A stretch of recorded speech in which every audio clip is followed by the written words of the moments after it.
Captain Jake Morrison stared at the screen in front of him. The stars looked the same as they always did, but something was different today. His ship, the Endeavour, had been traveling through space for 6 months now. They were looking for new worlds and new life forms. It was supposed to be a peaceful mission. "Captain, we have something on the radar," said Amy Chun from her pilot seat. She was young, but very good at her job. Her fingers moved quickly over the controls. Jake walked over to look at her screen. There was a dot that shouldn't be there. It was moving slowly, almost like it was drifting. "What is it?" Jake asked. "I'm not sure. It's big, maybe the size of a small building. It doesn't match any of our ship designs," Amy said. She looked worried. Dr. Lisa Campbell came over from her workstation. She was the team's expert on alien life. Her eyes got wide when she saw the screen. "This could be it," she said with excitement. "This could be our first real contact with alien technology." Jake felt his heart beat faster. Every human dreamed of this moment. For hundreds of years, people had wondered if there was other life in space. Now they might have found it. "Bobby, can you tell us more about that thing?" Jake called to his engineer. Bobby Martinez looked up from his tools. He was a big man with thick hands that were perfect for fixing things. "Give me a minute, Captain." Bobby worked on his computer for a few minutes. Then he shook his head. "It's not sending any signals. No power readings either. It might be dead in the water." Jake thought about what to do. They had rules about first contact. They were supposed to be careful. But this might be their only chance. "Katie, try to contact it," he said to his communications officer. Katie Sullivan nodded and started working. She tried many different ways to send messages. She used radio waves, light signals, and even basic math patterns. Nothing worked. "No response, Captain," Katie said after 20 minutes of trying. "It could be damaged," Lisa said. "Or maybe they just don't understand our signals." Jake made his decision. "We're going to take a closer look. Amy, take us in slowly." Amy guided the ship toward the strange object. As they got closer, they could see it better. It was definitely not human-made. The shape was all wrong. It had curves and points that didn't make sense. The metal looked dark and old.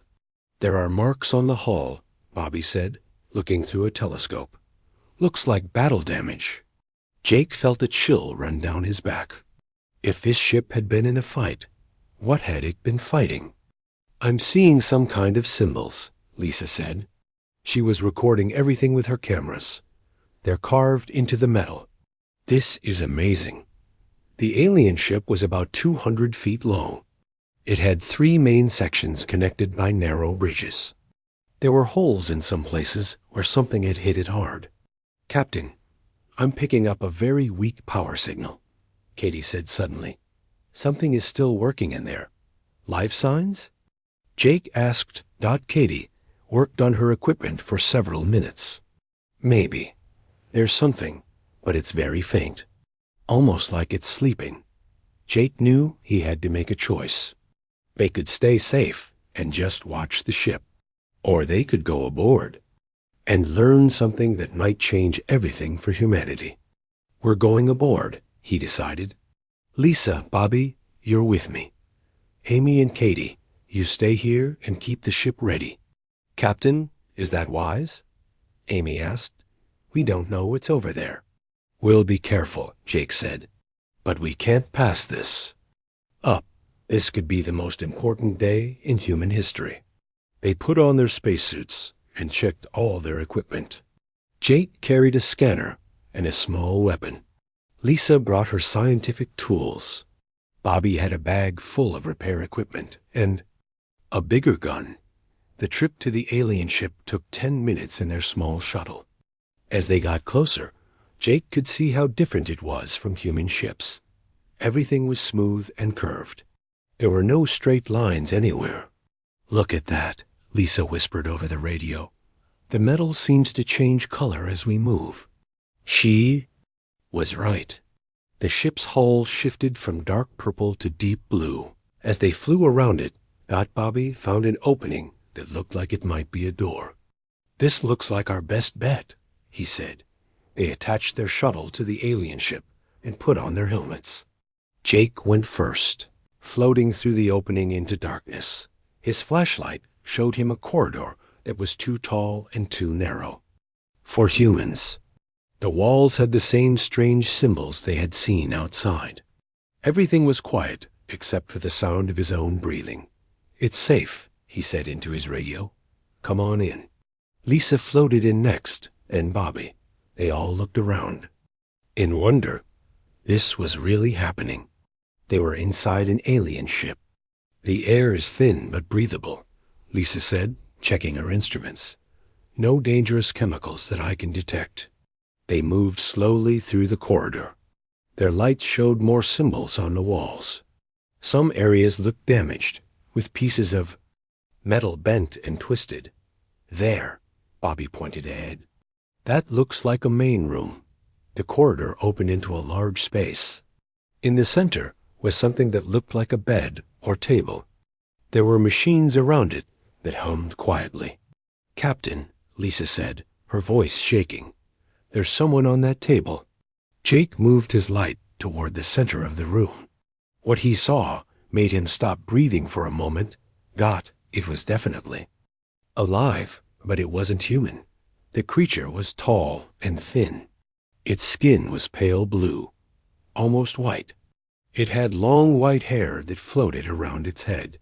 But the most shocking thing was its face. It looked almost human, but not quite right. The features were too sharp, too perfect. "Is it alive?"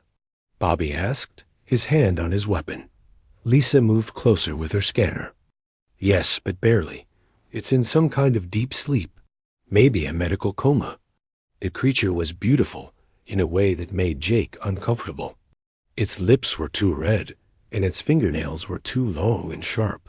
"Those look like fangs," Bobby said, pointing at the creature's mouth. Jake looked closer. Bobby was right. The creature had long, pointed teeth and looked very dangerous. "We should take it back to our ship," Lisa said. "This is the discovery of a lifetime. We can learn so much." "I don't know," Jake said. "It could be dangerous. It's unconscious," Lisa argued, "and it might be the only survivor of whatever happened to this ship. We have to help it." Jake thought about it. They had come so far to find alien life. Now that they had found it, could they just leave it here to die? "All right," he decided, "but we take every precaution. Full medical isolation, constant monitoring." They carefully moved the creature from its bed to a medical transport pod. It didn't wake up during the move. Jake noticed that it felt much lighter than a human of the same size would as they carried the alien back to their shuttle. Jake couldn't shake the feeling that they were making a mistake. Something about the creature bothered him. Maybe it was the way its fingers were so long and sharp. Maybe it was how perfect and dangerous it looked, even while sleeping. But it was too late now. They were committed to this path. 20 minutes. Later, they were back on the Endeavor. The alien was in the medical bay, still unconscious in a sealed room. Lisa was running every test she could think of. "Fascinating," she kept saying. "Absolutely fascinating." Jake stood outside the medical bay, watching the creature through the thick glass window. It looked peaceful, almost like it was having pleasant dreams. He had no idea that in a few hours, his peaceful mission would become a nightmare that would follow him all the way back to Earth. The alien creature woke up 3 hours later. Jake was in his captain's chair when the alarm started beeping. Katie's voice came through the speakers, full of panic. "Captain, you need to get to the medical bay right now. The alien is awake." Jake ran through the corridors of his ship. When he reached the medical bay, he found Lisa standing outside the sealed room. Her face was white with fear. "What happened?" Jake asked, It just opened its eyes and sat up, Lisa said.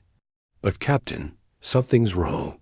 Danny Rodriguez went in to check on it, and now he won't respond to us. Jake looked through the glass window. The alien was sitting on the medical bed, looking directly at him. Its red eyes seemed to glow in the dim light. Danny was standing next to the bed like a statue. He wasn't moving at all. Double quotes, Danny. Can you hear me? Jake spoke into the communication system. Danny didn't respond. He just stood there, staring at nothing. The alien creature stood up slowly. It was even taller than Jake had thought, maybe 7 feet high. It moved like a dancer, smooth and graceful. When it walked toward the glass, Jake felt his heart start beating faster. Then it spoke. Its voice was soft and musical, but somehow terrifying. Hello, humans. Thank you for saving me from my damaged ship. Jake was shocked. The creature was speaking. Perfect English. How do you know our language? Jake asked. The alien smiled, showing its sharp white teeth. I learned it from your friend here. His name is Danny Rodriguez. He is 28 years old. He has a sister named Maria who lives in Texas. He likes to eat pizza and watch old movies. Jake felt sick. What did you do to him? I fed. The creature said simply. My name is Zara. I am of the Sanguine Collective. We travel the stars looking for new types of blood to taste. And humans, your blood is very special. Zara moved closer to Danny. She put her hand on his neck, and Jake could see 2 small holes in Danny's skin. He is still alive, Zara said, but he belongs to me now.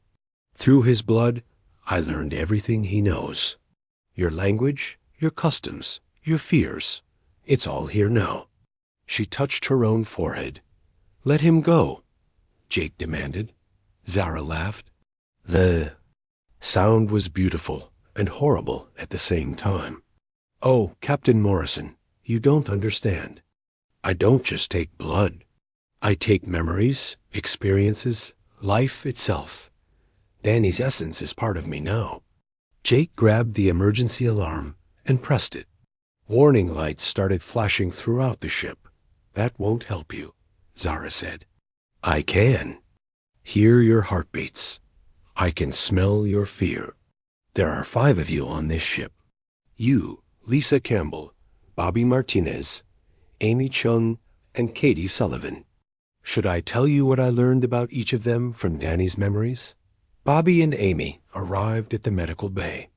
Bobby was carrying a large weapon. Step away from Danny, Bobby shouted. Zara looked at him with amusement. Such brave little creatures. Do you know how many species have said those same words to my people? Thousands. And do you know how many of those species still exist? She paused, letting the question hang in the air. None. Bobby fired his weapon. The energy blast hit the glass wall between them and the alien. The special glass, designed to contain dangerous organisms, cracked but didn't break. Zara didn't even flinch. Electromagnetic energy. Interesting weapon. We encountered something similar on Vectara Prime. The Vectorans were a proud warrior race. They fought us for 3 months. She smiled. They were delicious. What are you? Lisa asked in a whisper. We are the Sanguine Collective, Zara said. We are older than your son. We have traveled between the stars since before your species learned to make fire. We feed on the life essence of other beings. Each species we consume makes us stronger, smarter, more powerful. She moved the glass wall and placed her hand against it. Where her palm touched, the glass began to turn cloudy. But humans, she continued, humans are different. Your blood carries something we have never encountered before. Something we call the spark. It allows for unlimited growth and adaptation. The glass wall suddenly cracked all the way across. How is she doing that? Amy asked. The glass is made of compressed silicon, Bobby said, checking his scanner. It should be unbreakable. Should be, Zara agreed. But Danny's blood taught me about human technology. And human blood gave me the power to overcome it. She pushed her hand forward, and the entire glass wall shattered. Bobby fired his weapon again. But this time Zara moved faster than Jake's eyes could follow. 1 second she was standing by the broken wall. The next second she was behind Bobby. Her hand was on his neck. "No," Bobby gasped. But it was too late. Jake watched in horror as Zara bit into Bobby's neck. The big engineer struggled for a few seconds, then became still like Danny. "Bobby knew about your ship's weaknesses," Zara said, letting Bobby's body drop to the floor. "He knew about the life support systems, the engine, the weapons. All of that knowledge is mine now." Amy screamed and ran. Jake wanted to run too, but he couldn't leave Lisa alone. "You're a monster," Lisa said. "I am what I." Zara replied. "Your species does the same thing to cattle and chickens. You kill them for food. I kill you for food. The only difference is that I am stronger than you." She walked toward Lisa, but Jake stepped between them. "If you want her, you have to go through me," Jake said. Zara tilted her head to one side, studying him. "You would die for her, even though you barely know her?" "Yes, fascinating. Most species only protect their own family groups. But humans seem to care about strangers too. Danny's memories showed me this, but I didn't believe it until now." She moved around Jake faster than he could turn. Her hand grabbed Lisa's arm. "Please don't," Lisa begged. "I need to understand what makes you so special," Zara said. She bit into Lisa's neck. Jake tried to stop her, but Zara knocked him across the room with one hand. He hit the wall hard and felt something crack in his ribs. When he looked up, Lisa was standing still like the others, but Zara looked different. Her pale blue skin seemed to glow now. Her red eyes were brighter. "Incredible," Zara whispered. "Lisa's knowledge of biology, combined with human adaptability, it's like drinking liquid evolution. I can feel my body changing, becoming more than it was." She looked at Jake with new interest. "You are the captain. Your blood will contain leadership, memories, tactical knowledge, survival instincts. You will make me even stronger." Jake backed toward the door, but Zara moved to block his path. "Where will you run, Captain? This is your ship. You know every corridor, every room." But now, so do I. Danny's memories gave me a complete map of the Endeavor. Jake realized she was right. There was nowhere to hide on his own ship. "Amy and Katie are still free," he said. "We'll find a way to stop you." "Will you?" Zara asked. "Let me tell you what I learned from the 3 humans I have already tasted. Your weapons cannot harm me anymore. Your technology is primitive compared to what I have absorbed. And your bodies are so fragile." She reached out faster than Jake could dodge. Her fingers grabbed his throat. "But I won't feed on you yet," she said. "You are the captain. You are the most valuable. I will save you for last, so I can enjoy every memory, every skill, every piece of knowledge you possess." She threw him against the wall again. This time Jake felt something break in his shoulder. "Run, little captain," Zara said. "Hide if you can. Gather your remaining crew members. Try to fight me. It will make the hunt more interesting." Jake stumbled to his feet and ran from the medical bay.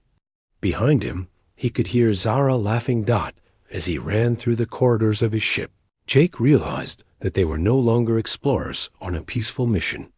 They were prey, being hunted by something that had destroyed entire civilizations. And somehow, he had to find a way to save not just his crew, but possibly all of human civilization. Jake found Amy and Katie hiding in the engine room. Amy was crying, and Katie was trying to send a message to Earth. Both women looked terrified when Jake stumbled through the door with blood on his shirt. "Captain, what happened?" Amy asked. We heard screaming, and then everything went quiet.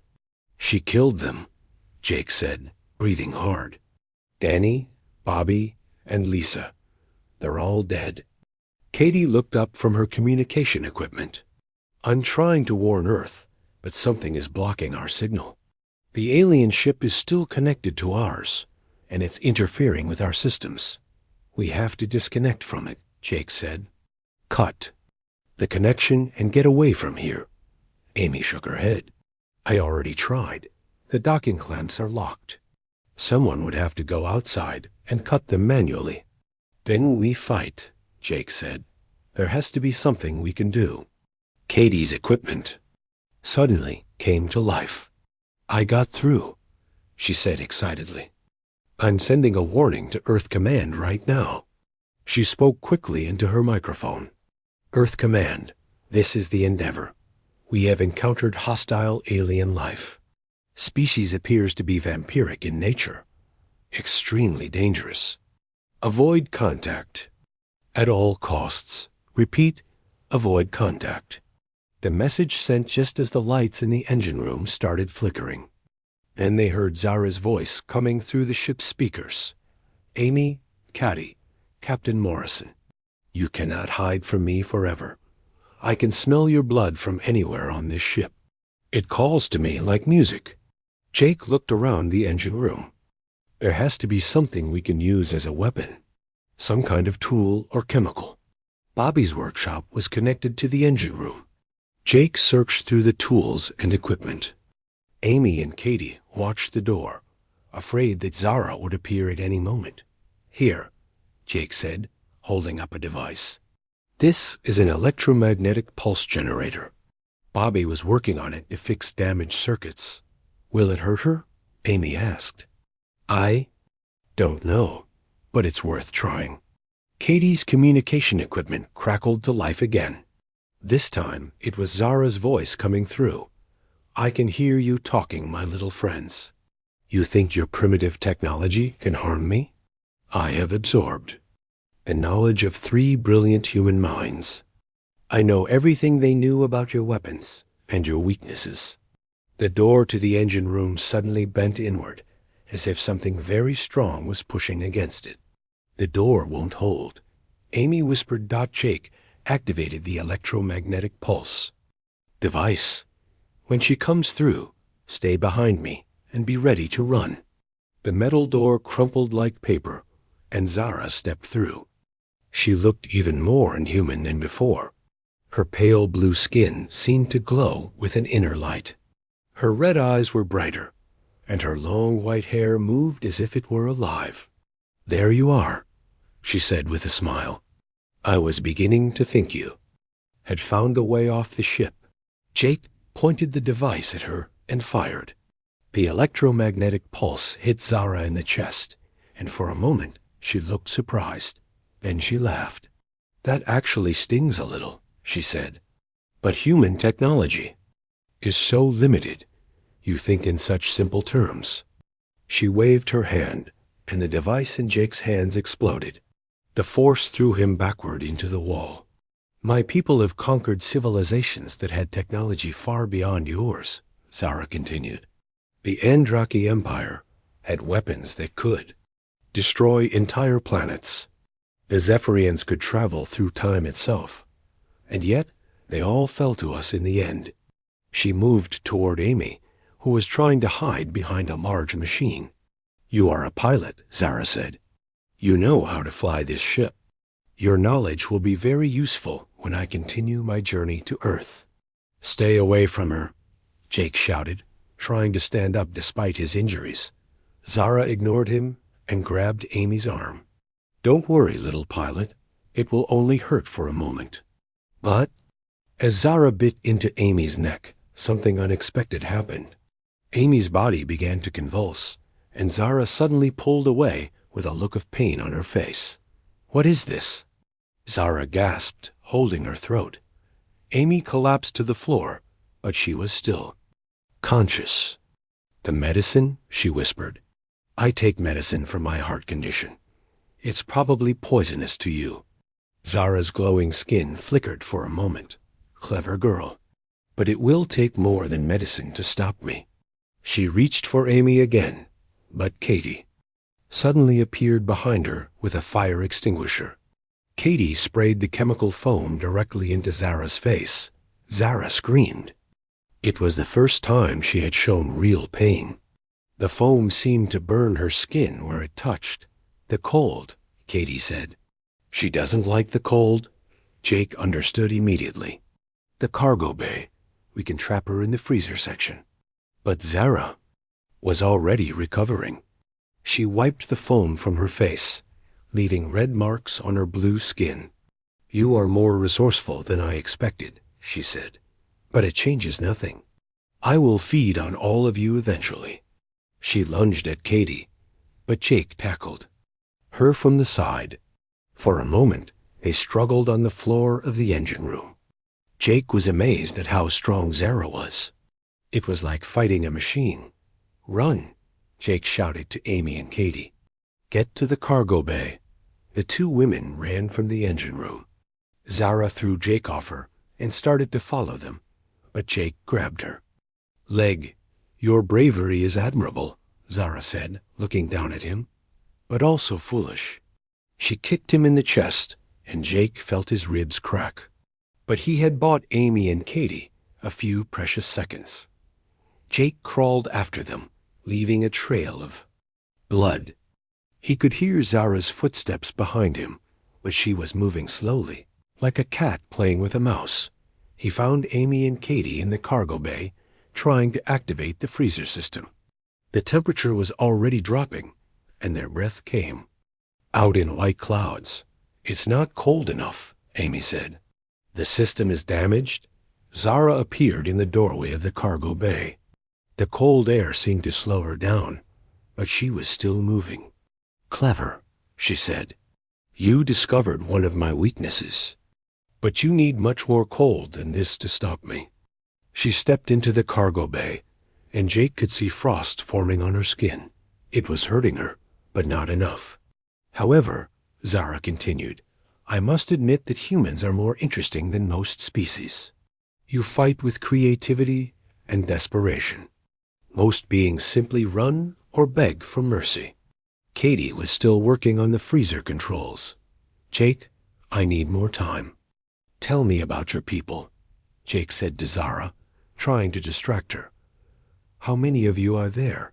Zara smiled. Thousands. We spread across the galaxy like a plague, feeding on every form of life we encounter. Each species teaches us something new. The Vigterans taught us about warfare. The Mentari taught us about telepathy. The crystalline beings taught us about energy manipulation.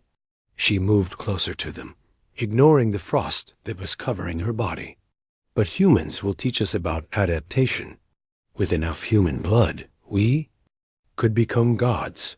We could reshape the universe itself. And you're just one scout, Jake said, understanding the terrible truth. Yes, I was sent ahead to study new sectors.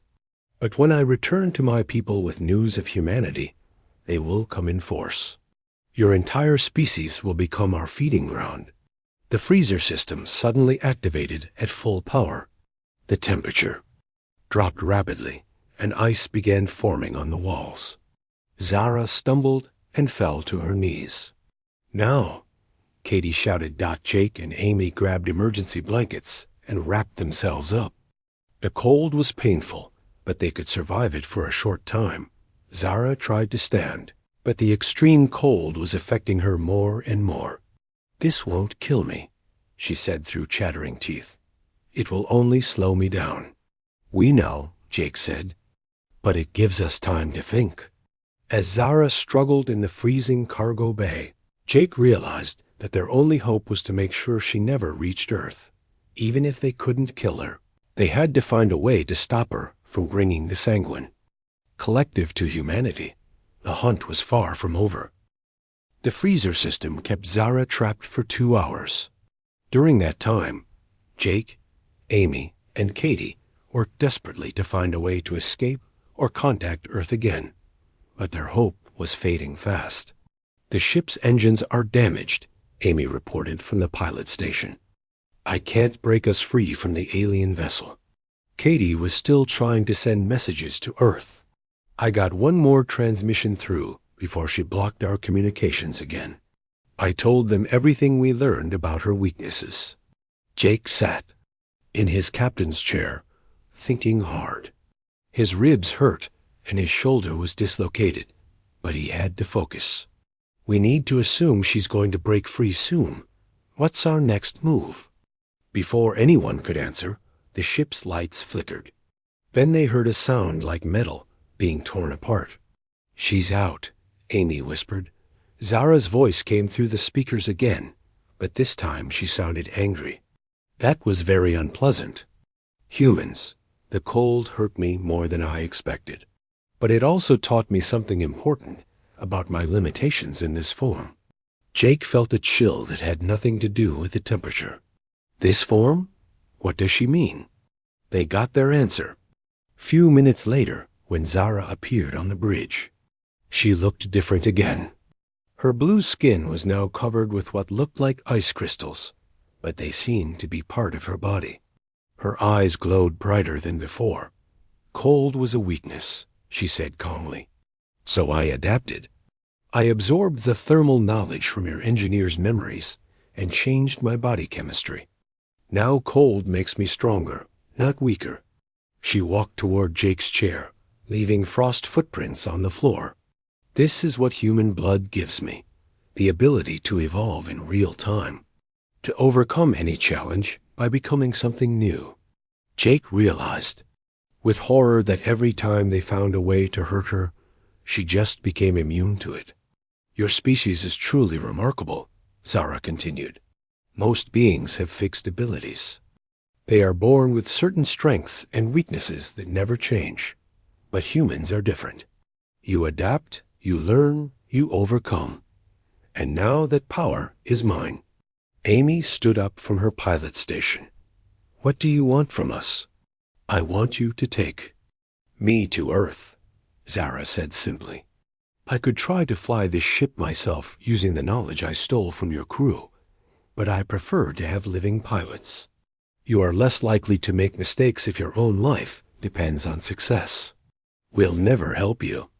"Hurt our people," Katie said. Zara smiled. "Oh, but you will. Because I'm going to make you an offer you cannot refuse." She gestured toward the medical bay. Through the doorway, Jake could see Danny, Bobby, and Lisa.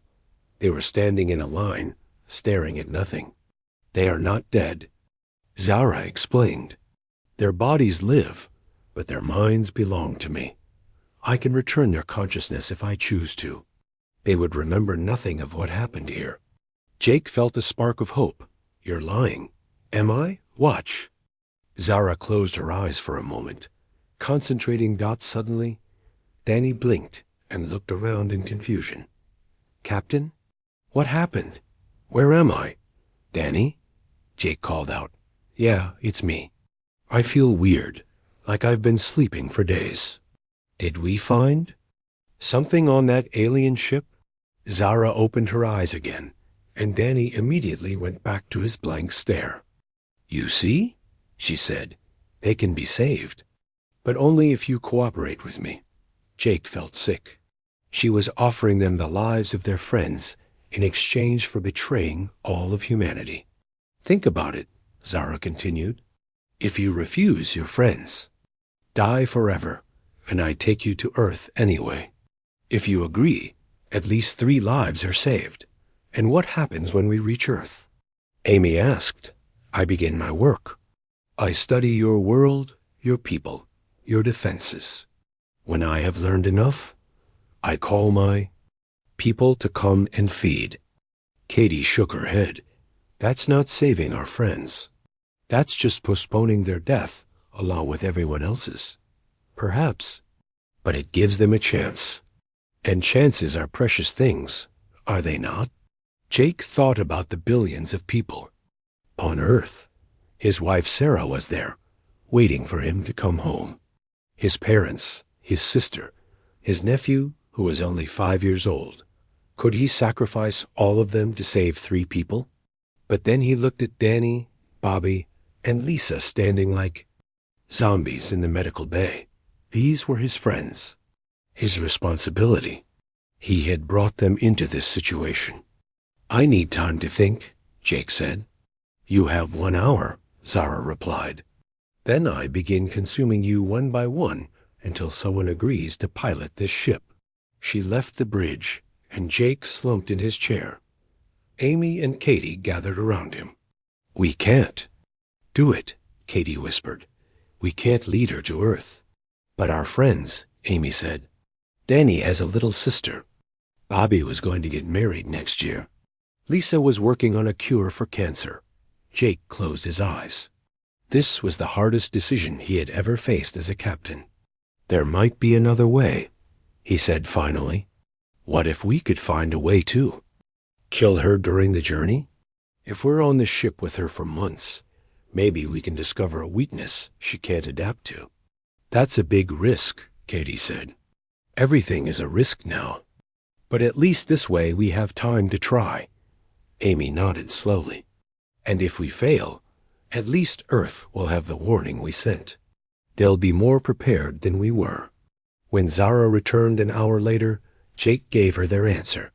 "We'll take you to Earth, but you have to keep our friends alive and conscious during the journey."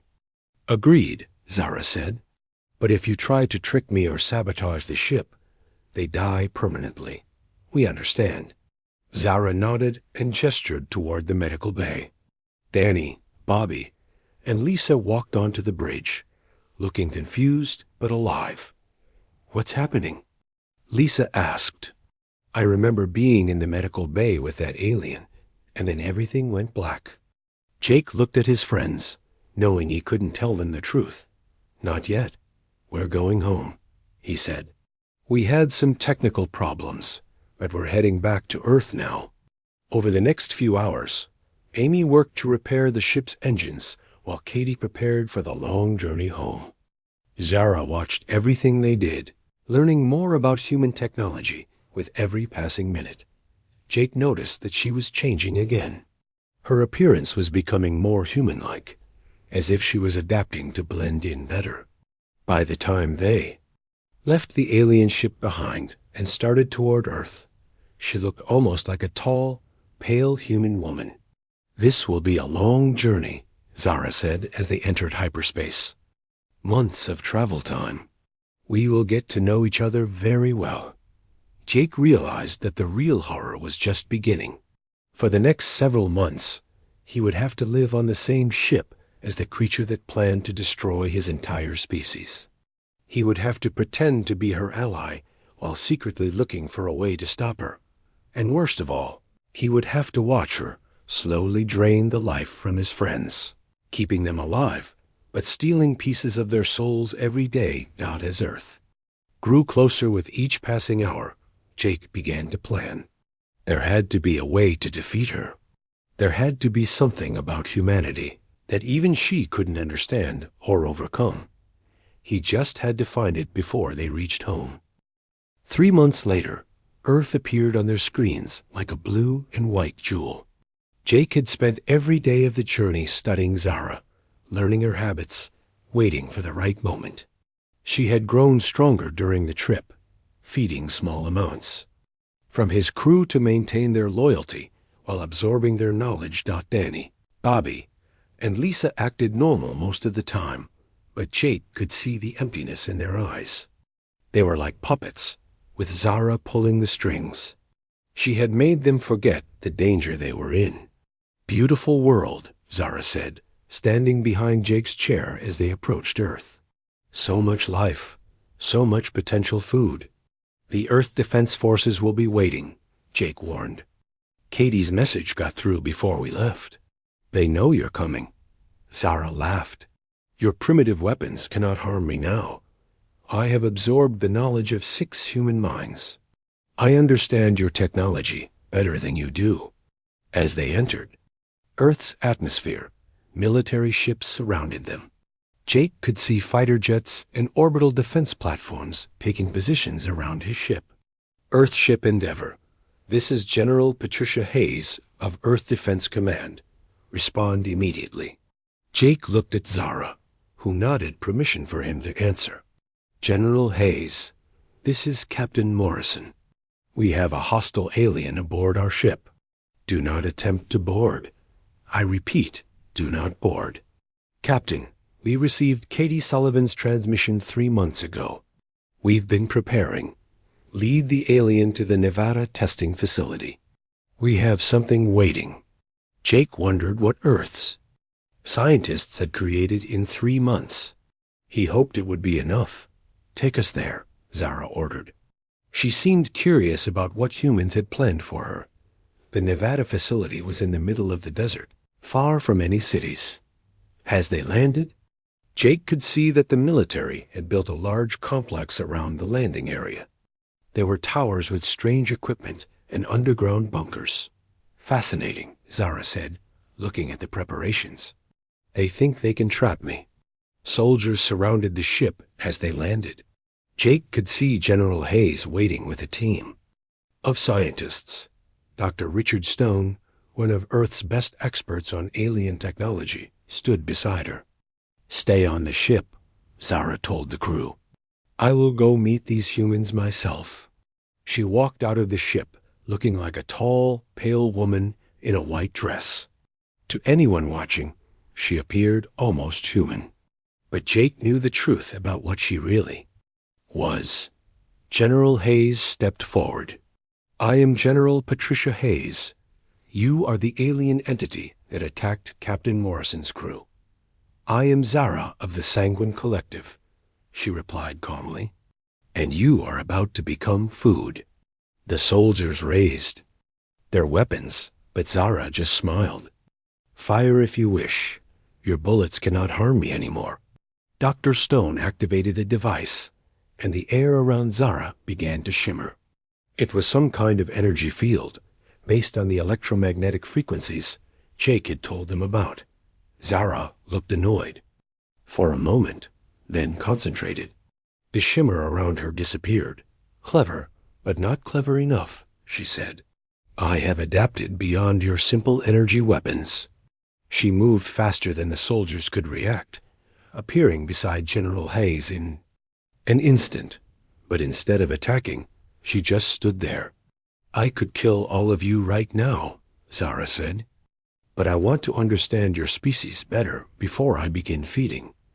You prepared for my arrival. You tried to create weapons to stop me. Tell me, General, what makes you think you can defeat something that has destroyed thousands of civilizations? General. Hayes looked directly into Zara's red eyes without flinching. Because we're human, and humans don't give up. Admirable, but foolish. Zara reached out to touch the general's neck, but suddenly stopped. Her hand was shaking. What is this? Zara whispered, looking confused. Dr. Stone smiled. We analyzed the blood samples from your ship. We found traces of the medicine that affected you before. We've been releasing it into the air around this facility for the past hour.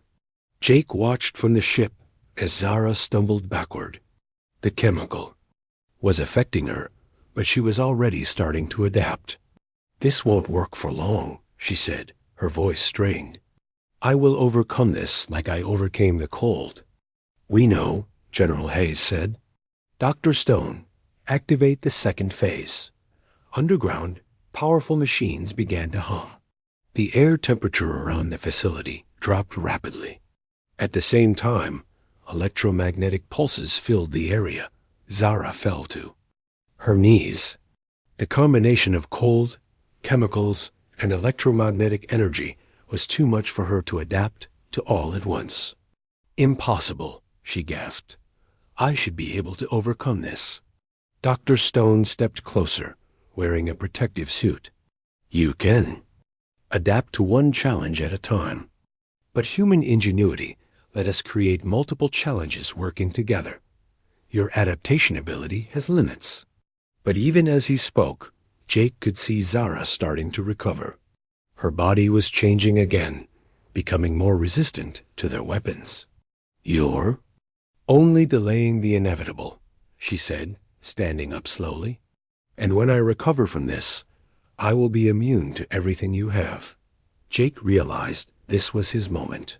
He had been planning this for 3 months, taking small amounts of poison from the ship's medical supplies every day. Chemicals that were harmless to humans, but deadly to sanguine biology. He ran out of the ship toward Zara. You want my blood so badly?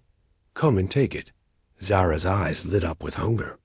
Despite the weapons affecting her, she couldn't resist the chance to feed on the captain who had defied her for so long. Jake, no! General Hayes shouted but Jake ran straight to Zara. You said I was the most valuable. That my blood would make you stronger than any human you had consumed. Yes, Zara hissed, grabbing him. Your leadership, your knowledge, your determination. All of it will be mine. She bit into his neck, and Jake felt his life being drained away. But he also felt satisfaction, because he knew what the poison in his blood would do to her. For a few seconds, Zara's eyes glowed brighter as she absorbed Jake's memories and experiences. She saw his childhood, his training, his love for his crew and his planet. Then she saw something else. She saw the 3 months of careful planning. She saw Jake taking tiny amounts of poison every day, building up a lethal dose in his bloodstream. What have you done? She gasped, pulling away from him. I gave you what you wanted, Jake said, falling to the ground. My blood. All of it, including 3 months' worth of sanguine-specific toxins. Zara staggered backward. Her pale blue skin was turning dark, and her glowing eyes were dimming. But you're dying too, she said. I know, but Earth will survive. My people will live. Jake could feel his life fading, but he could also see Zara collapsing. The poison was working faster on her than the blood loss was killing him. You cannot defeat us all, Zara whispered with her last breath. My people will come. The Sanguine Collective will find this world. Maybe, Jake said, but when they do, humanity will be ready. We'll adapt. We'll overcome. That's what humans do. Zara fell, silent. Her body began to dissolve, turning into a pile of strange blue dust that blew away in the desert wind. Dr. Stone knelt beside Jake, checking his vital signs. Medical team, now. We might be able to save him. Jake looked up at the blue sky above. Earth. In the distance, he could see his ship where Amy, Katie, Annie, Bobby, and Lisa were waiting. With Zara dead, their minds were their own again. Did we win? Jake asked weakly. General Hayes knelt beside him. This battle, yes, but Captain, you heard what she said. There are more of them out there. Jake smiled. Then we better get ready. Because when they come, they're going to find out what it really means to fight humans. As the medical team worked to save his life, Jake thought about the future. Earth now knew about the Sanguine Collective. They had time to prepare, to build defenses, to warn other species across the galaxy. Humanity had faced extinction and survived. And when the next threat came, they would be ready for it. That was the human way.